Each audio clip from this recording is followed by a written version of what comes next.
Okay, bahala na kung ano magiging output na tong video na ito. Basta, okay, good evening. It's Lumiz again. No, it's not. It's Lumiz again.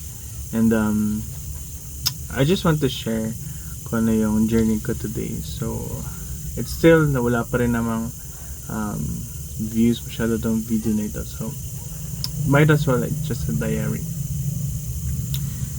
So, today with ChatGPT, since wala naman ako masyadong kausap today, since nasa bahay lang ako and I'm just playing games on phone and doing some small business stuff.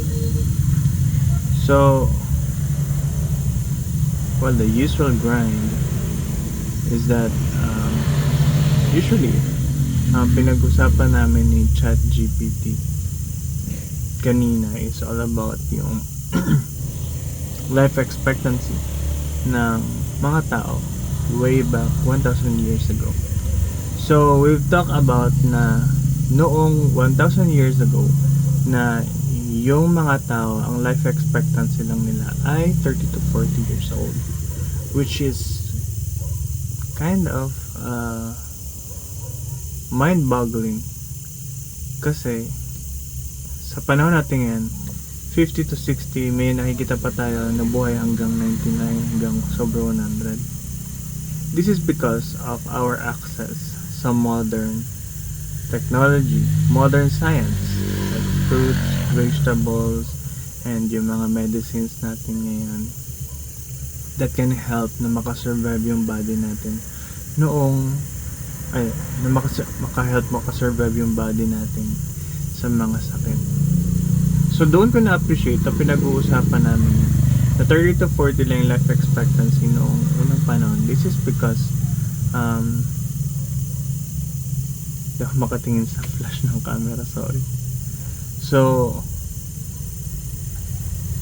noong unang panahon 1,000 years ago, so 30 to 40 yung life expectancy. This is because wala pang mga gamot that time, wala pang alcohol, wala pang mga paracetamol just like we have today. So 30 to 40 lang ang life expectancy noon kasi marami silang anak, tapos hindi naman masyadong busy dati, na hindi katulad na yung kasing busy natin ngayon na nagtatrabaho talaga 8 to 5. At saka dati more on walking, tapos more on farming dati, tapos may mga fruits din naman pero hindi siya katulad ng mga fruits natin ngayon. And then yun nga, wala pang ganong access, na limited lang kung ano lang yung available sa surroundings, yun lang yung kanilang pwedeng ma-apply sa kanilang sarili.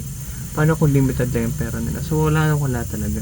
So I think I'm grateful na nabuhay ako in this modern generation where the technology is fast-paced and marami na tayong technology right now. We have cars, may airplane tayo, may scientists tayo on the way, tapos meron din tayong